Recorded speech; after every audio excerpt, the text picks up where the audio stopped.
You've got a good life, a stable job, a safe home, maybe even the relationship you always wanted. From the outside, it's all perfect.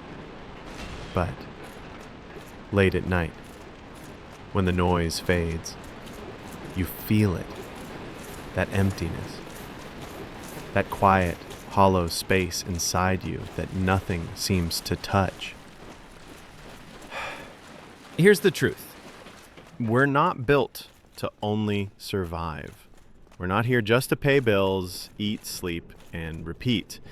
Yes, comfort and safety are important, but they're just the starting line, not the finish. Once those needs are met, something deeper kicks in, a need for meaning. And meaning doesn't come from what you get. It comes from what you give. Think about it. You can buy the car, move into the dream apartment, land the dream job. For a few weeks, you'll feel a rush. But then the shine fades. Because security without purpose is like having a boat with no destination. You're safe, but drifting. And in that drifting, the emptiness grows.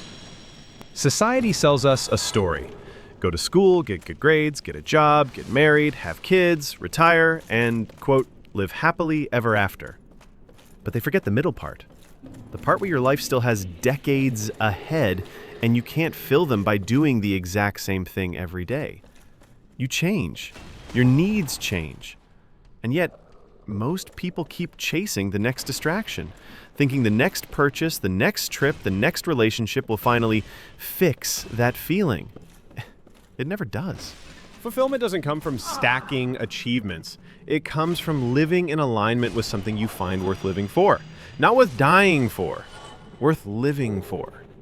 Something so meaningful to you that you'd endure the pain, the work, the sacrifice, just to bring it into reality. That could be raising a child, creating art, helping a community, mastering a craft, or protecting something that you believe in. It doesn't have to be grand in the world's eyes. It just has to be sacred in yours. To find it, you have to stop running. Stop filling the silence with noise. Stop numbing the ache with distractions. Give yourself time to think. Without your phone. Without expectations. Ask yourself, what would I still want to do if no one ever saw me do it?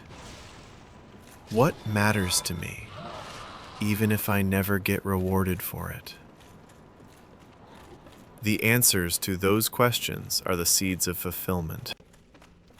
I know a guy who had everything. Big tech job, nice apartment, expensive car. Every Friday night, he sat alone in his kitchen with a drink, wondering why he wasn't happy. Then he started volunteering at a youth sports program. 1 year later, he said, this is the first time in my adult life I've felt alive. Nothing about his job changed, nothing about his apartment changed, but he found something worth showing up for, something bigger than himself. And maybe that's where most of us get it wrong. We think fulfillment will magically appear once we hit certain milestones. Graduate, land a job, find a partner, travel a bit, and then suddenly life will feel complete. But fulfillment isn't a one-time achievement, it's an ongoing process. What made you feel alive at 18 might not be the same thing that drives you at 28 or 48. If you don't keep evolving, if you don't keep exploring, that emptiness will return, no matter how perfect things look from the outside. Here's something worth thinking about. Are you building a life you truly enjoy living, or are you just maintaining one that looks good on paper? Because here's the truth. The empty feeling doesn't always mean something is wrong. Sometimes it's just your mind's way of telling you that you've outgrown your current chapter, that it's time to create, learn, and experience something new again. And that doesn't have to be something massive, like quitting your job or moving to another country. It could be something as small as learning a new skill, volunteering somewhere you care about, or creating something just for the joy of it. The point is, feeling this emptiness is completely human. It doesn't mean something's wrong with you. It just means you're ready for something more.